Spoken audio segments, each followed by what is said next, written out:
Playing Possum Podcast. Playing Possum Podcast. Playing Possum Podcast. Playing Possum Podcast. Playing Possum Podcast. Playing Possum Podcast. Hello, Possum. Hello, greeting possums. Greetings. We'll dust off that musk.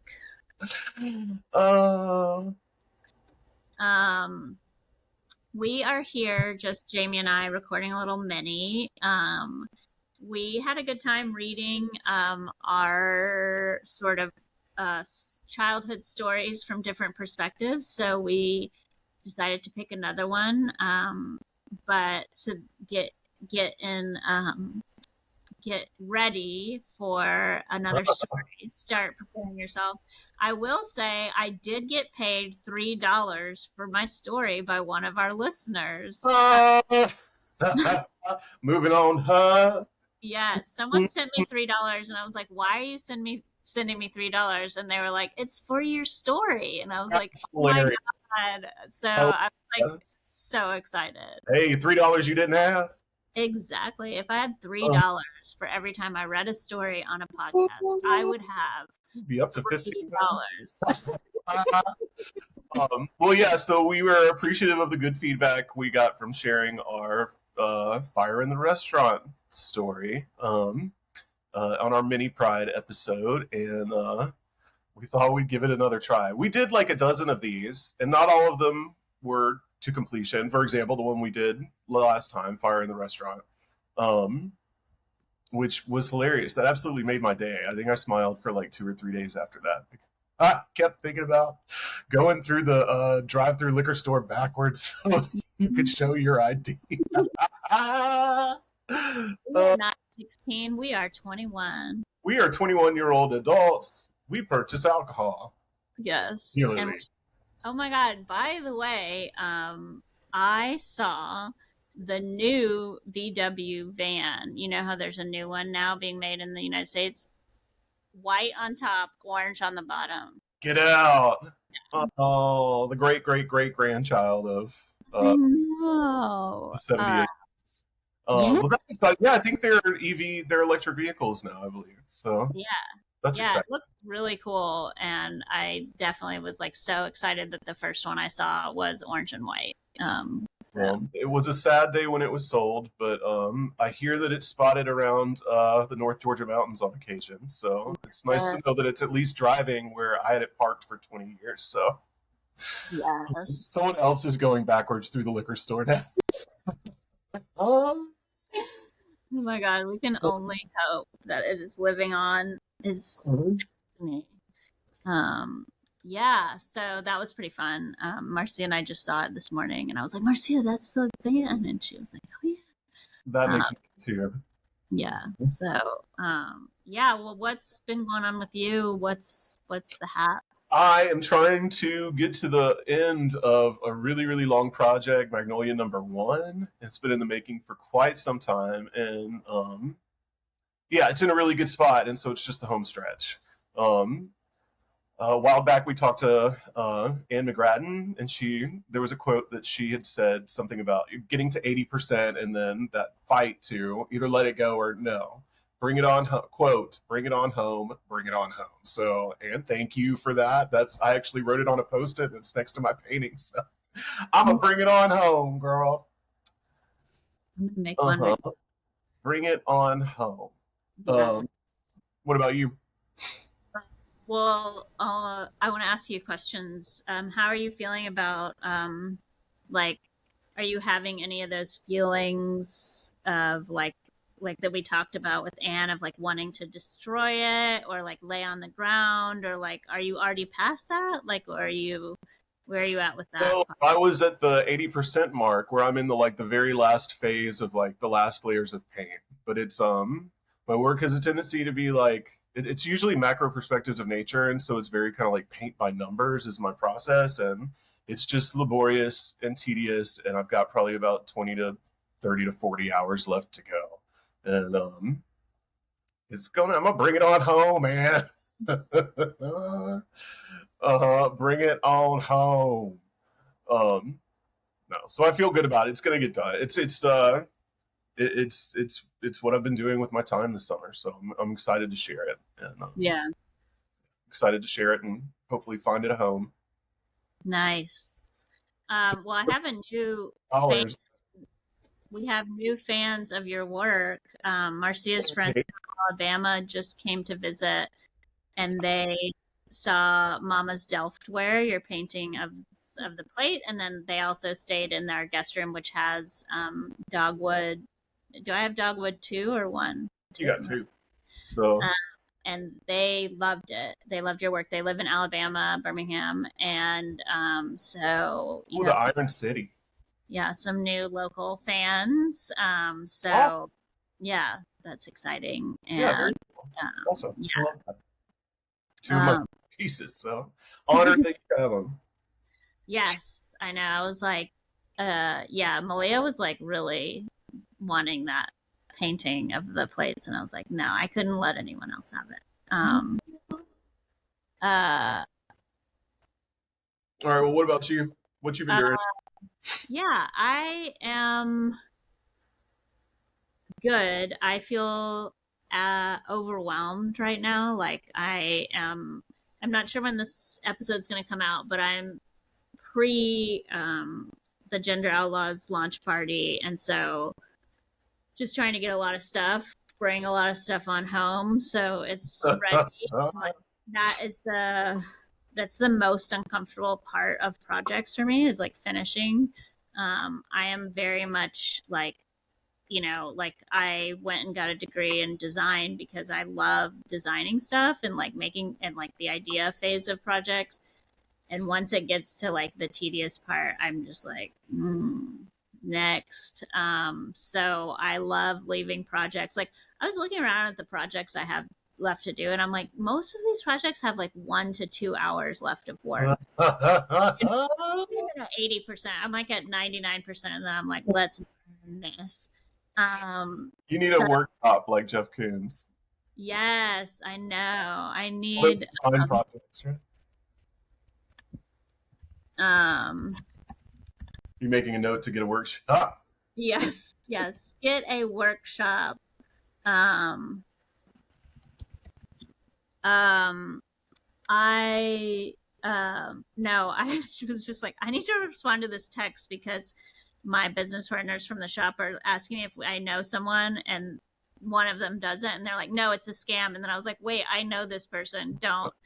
um but yeah, so I just finished, like, I've been working on this project that actually kind of was the design idea of what ended up being the designs for the belt buckles and bolo ties, is like this bigger tray with a bunch of brass inlay, and I was at the point where I had like the smallest wire to do inlay, and it was like so tedious. It's really hard to see, and like it's thin, so I would like hammer it in and it would bend to the side, and just like, just the worst part of it. And but I just finished all of the inlay yesterday, and I think I'll be able to like shape it and hopefully get it to where I can put finish on it maybe today. So that'll be really cool. And then I'm hoping while I'm traveling, I can work on some writing, um, some of the stuff that we worked on that I've just been like sitting on and hiding under, just a giant pile of feelings. So yeah, so I'm hoping to get that out, and I think this is good practice for me, is like reading the writing and sharing it with the world, and knowing that people still accept me in their lives. Oh, we've mellowed a lot over the years. It's not like our mall shenanigans or anything from the '90s. Oh, by the way, for those of you who live in Corvallis, and for you, Jamie, when you visit, is we have a new 90s arcade that just opened up. I don't know if it was, I think Marcia went by it yesterday. I think it is open. and they have like an old school like big butt TV with Nintendo, like the old Nintendo console, and then they have some arcade games. So I'm pretty excited about that. You're not truly pro level at Mario until you can play upside down. Am I right? You've got one level, folks. Yeah. Have you played upside down? Then you're not good. Yeah. And I used to, on sick days, we would sometimes just stay on the phone. And there was like a corded phone in my living room, and I would just pull it out and we would just play Nintendo and just stay on the phone for like 8 hours. And my mom would be like, "Do you think I'm missing any calls?" And I was like, "I don't get it." That was the day that McMahon was going to come by with his envelope and his balloons, her publisher's clearinghouse money, and too. Yeah, so we played a lot of Nintendo, and we also would play. Remember, like if you went and it was like just the coin world. Yes. And it was like, and you just like all the coins, lives or something like that. Yeah. A lot of Contra. Yes. Yeah. That's the last time I enjoyed any kind of like war or anything. Yeah. Yeah. I know it's too real now. Like it's like when it's really pixelated and like the body doesn't actually look like a body. It's like fine to do violence, but now it's too real. I'm fine to hurl green and red shells at other contestants, but yeah, I'm not big on the I'll shoot them and kill them. Now, like I can see my neighbors playing, and it's like, or I've watched friends' kids play, and it's just like a gun. Like you're actually holding a gun. Your POV, right? No. Yeah. I mean, that's like some Duck Hunt, I guess, but Duck Hunt was good too. That dog laughing at your ass. Oh my god. Yeah. Well, I'm sure our listeners would write about. Listen, I'm gonna make a note. We're gonna have to write about Mario because I don't think we've had a Mario story yet. Yeah, we do need to. Yeah. Tell them what we're gonna do today. Okay, we're gonna read a story that I have titled as Ice Breaking Story, and Jamey has titled as like Snow Day, I think. Yeah, for me it's Snow Day. There was a disconnect there. And it's the same story. But that's the whole point, is like it's like, yeah, these different points of view of what happened. And so we grew up in Atlanta, and so snow days were like a big deal. Like it snowed like every 2 to 3 years, maybe a little bit, and then every like 5 to 10 years there would be like a big snow day. And I think that's changed a little bit now, but that's how it used to be. Like there was like the blizzard of 93, and like like people would talk about like this snow day of the year. And so this was one of those we say 1989, I guess, is when we said this was. And which some of you, this was before you were born. But we were babies. We were 1 year old. Just kidding. And I've been 8 or 9, I guess, and you would have been 7 or 8, I guess. Wow, yeah. Little. And imagine back in the day before kids had cell phones, and we just did what we wanted to until we went home. And in our neighborhood, we lived in kind of like a circle neighborhood, and there was like houses on the outside of the circle and then houses on the inside of the circle, and then in the middle of the circle was like this creek. And so across from Jamey's house there was not a house, and so we had access directly to the creek, and which was heavily wooded, and really people's like grassy backyards didn't start for quite a distance. So it was like a big secret playground, really. It was really amazing. And what I was thinking, was this the same time? I think we might have been older. Maybe this was the 93 blizzard, but when we went down your gutter thing, and then we went across the street and into the creek in our sled, and we were like, airborne. Okay, so unlike last time, I actually did read through this one. I didn't change anything, but yeah, that's how mine starts, is with all the sledding.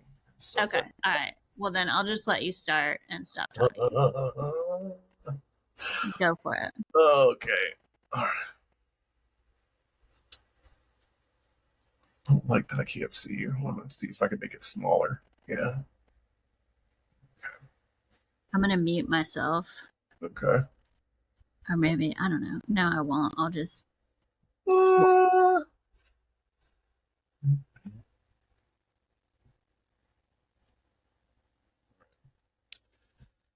right. So I've got it as K and J story number 1, Snow Day. It was one of those rare southern snow days where more than 6 inches of snow came down, covering the streets and keeping everyone at home. Well, the adults, that is. On Pine Forest Drive, my brother and I paired with the Edmondses, Brian and Catherine, our best friends on the street. There's a good 5 years between them, Brian being the oldest out of the four of us, but Catherine easily holds her own.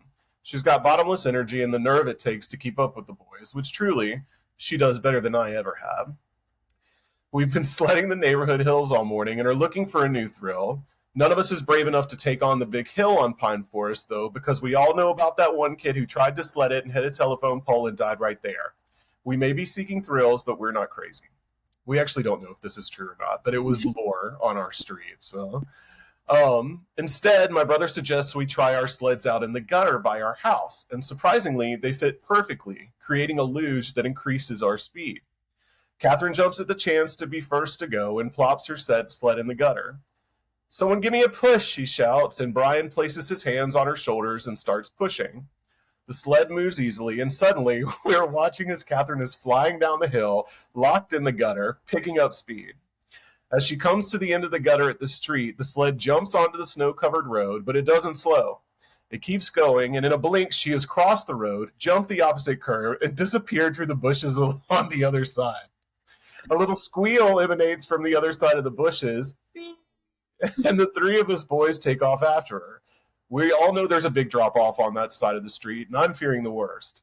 None of us expected the sled to move that fast or keep going after it had exited together. How in the hell did she pick up so much speed? Pushing under the bushes across the street from the gutter, we follow her track, breaking through the border, and call out to her. I'm down here. I'm fine. Ha, did you see that? I went right across the road and under the bushes and down this drop off. That was fun. You scared us to death, I say. I remember this drop off being bigger than this, looking down at what I remembered as a 10-foot drop, which has somehow been halved. Me too. There's a big pile of leaves down here now. I guess the Sawyers are dumping their yard trash back here. It softened my landing. Who's next? Wait, since we're down here, who wants to go check out the creek and see if it's frozen? Brian asks. I do, John says, always willing to go along with whatever Brian wants to do. Yeah, Catherine and I agree simultaneously. The four of us make our way through no man's land, the sunken, wooded center of the neighborhood, comprised of many, many backyards. No one comes down here, so we've made it our own little hangout spot. Not too far in is an old stone wall we're certain dates back to the Civil War, and along it is a small creek of runoff you can trace back to a larger pool just below a storm drain. The water's color changes depending on how long it's been sitting. Sometimes the edges are iridescent and orange, and other times it's pitch black like tar. At no point have we ever seen it clear except for that one time ever it rained for 3 days. Surely this water is toxic. None of us would ever dare wade in or do anything more than poke a stick at it. It will definitely melt your face off and make you stink forever if you fall in. Look, it's frozen over, Catherine squeals with delight. We're all at the pool's edge marveling at its icy surface. Wow, it really froze, Brian says. I wonder how thick it is, my brother wonders aloud. Probably pretty thick if it froze completely over, I answer. Brian picks up a small rock and hurls it at the ice. It makes a pinging sound upon impact and bounces off the surface, scooting along to the other side. Looks pretty thick to me, he says. Before he's even managed to give his opinion, Catherine is already making her way onto the ice. Oh my gosh, be careful, I holler out at her. It's fine, she replies. I'm the smallest and lightest out of all of us. Let me test it. Without speaking, we watch as she hedges her way to the center of the frozen pool of runoff, eagerly listening for the cracking of ice. Surprisingly, 5 short steps in, and she's made it to the center. See, it's fine, she says, raising a fist in the air to emphasize her accomplishment. Come on, you can do it, she says, locking eyes with me. But then suddenly, she's not anymore. A loud crack and splash accompany her descent into the pool of frozen toxic runoff. Though the worst has come to pass, at least her head didn't go underwater. The pool's not that deep, but she is now standing in waist-deep, stinky drain water and squealing from cold and panic. The comedy of the moment is too much, and John and I cannot help but laugh. Of course she fell in. Brian looks at the two of us and says, "Y'all aren't helping. We have to get her out." John and I watch as Brian wades in after his daredevil sister, who can't say a word, who can't say a thing because of the tears freezing on her face as her teeth chatter violently. "Come on, we'll go up to our house since it's closer," I say. "Mama will get you all cleaned up." Making our way out of no man's land, we follow Catherine out as she walks with her arms outstretched, crying. My mother would save the day, in fact, making us all hot chocolate and getting Catherine into a hot bath before putting her in my underwear. There's nothing like a snow day with the Edmondses. All right, not very well written, but that's how I remembered it. I liked it. I thought it was well written. Mine is like much shorter. How closely does mine resemble what you remembered? Well, I'll read mine and then we'll talk. But yeah, I think it's interesting. There's some pretty key details that I remember completely different. Okay, so mine is ready, go. If you could grow up in the wild in the suburbs of Atlanta, we did. We lived as wild as you could, surrounded by concrete and brick houses. We grew up pre-cell phones and fearful parents, and there was a sense of trust that everything would work out. And often it did, but sometimes things went awry and a misadventure was had. Such was the occasion on this wintry day in 1989. My best friend Jamey, his brother John, and my brother Brian were all exploring the creek that ran through our neighborhood. The best part of it was across from Jamey's house. There was a deep ravine and no houses. To this day, it still remains unbuildable land, surprisingly. We loved exploring down there. I was the youngest of three of us and the only girl. I was small for my age, so I was by far the smallest between the four of us. And it would most often cause frustration. And I wanted to be bigger, faster, stronger, and really a boy so I could keep up.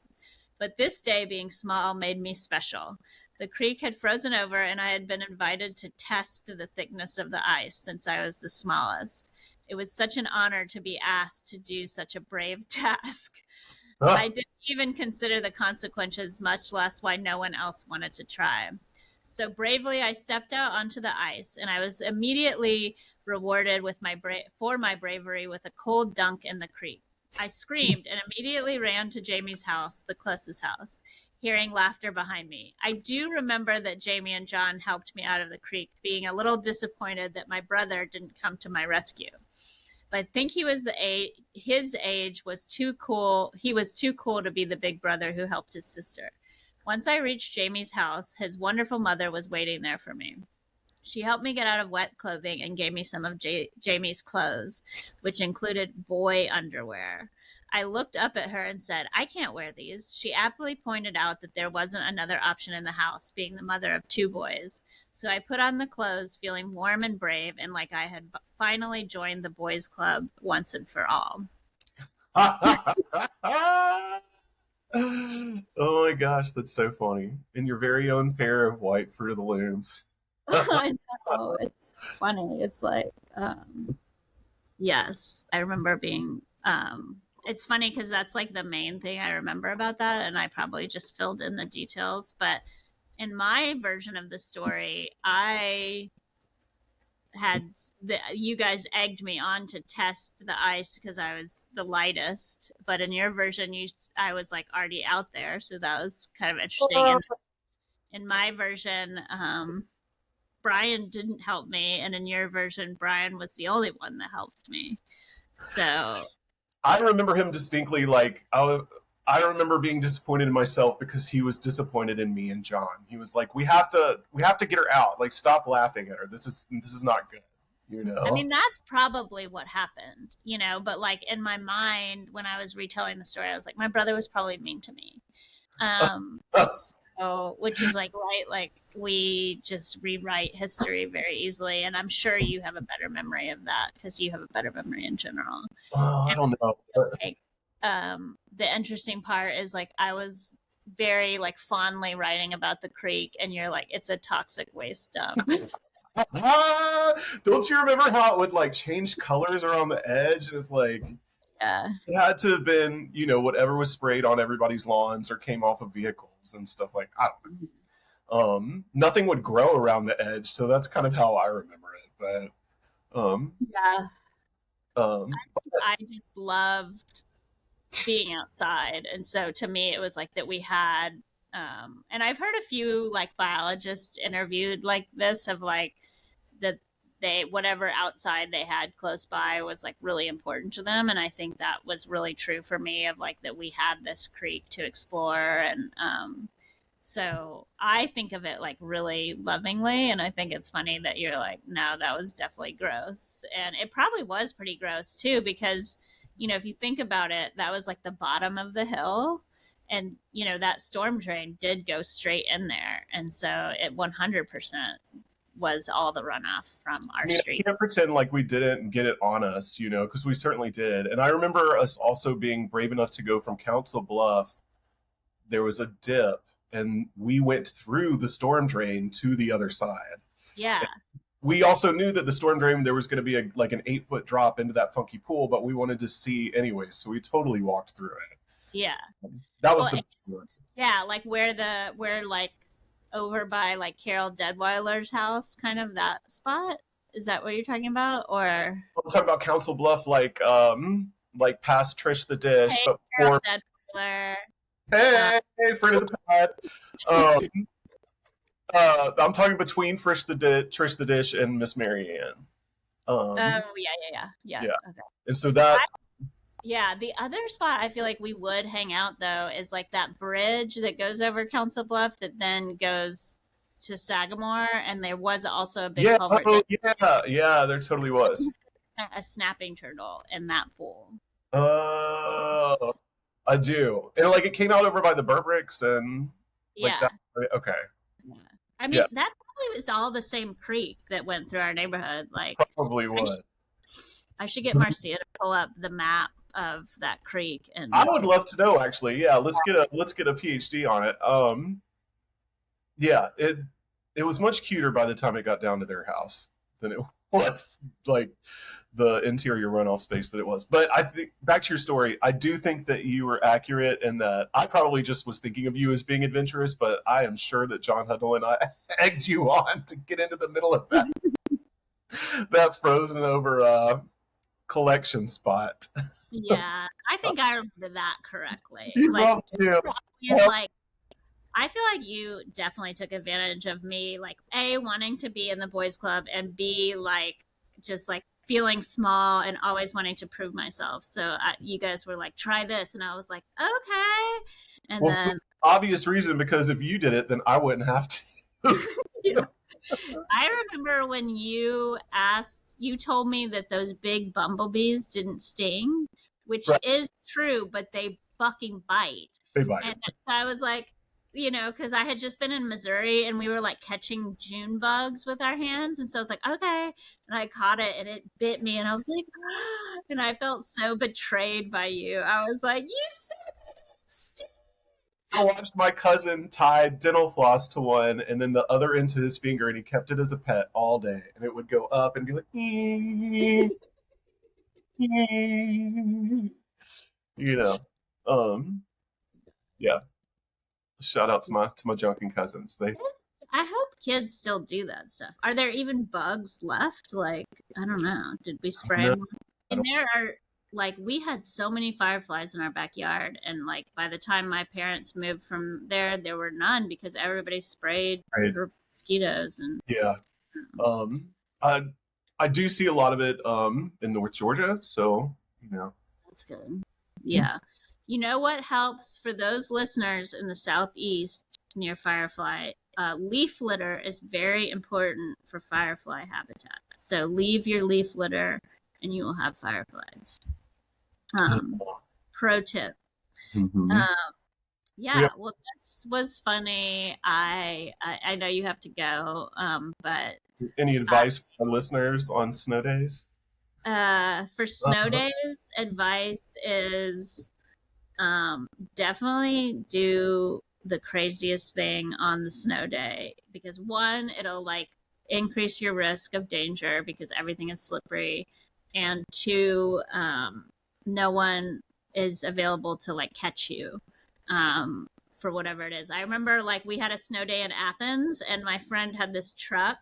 And we were driving, he was driving around our little circle in Athens, and we had our kayak, like our whitewater kayak, tied to a rope, dragging us around the cul-de-sac. And a cop drove by and just waved at us, and it was just like, because I'm clearly not stopping. So snow days are days to do the things you can't do other days, and Wear like somebody else's underwear. yeah, wear somebody else's underwear, um, get crazy, go Use your stand on. mailbox to thin ice. Yeah, actually, but be safe. So Yeah, be safe. Do it in a small pond that does not go over your head because you can actually ankle die. deep, waist deep. Yeah, Yeah. it's deeper, more shallow. So yeah, Um, yeah. So I enjoyed our dueling remembrances. We'll do it again. yeah. Stay tuned for the next Beards mini episode. But yeah, thanks for joining us, and we will see you next time. Toodles, possums. Ludos.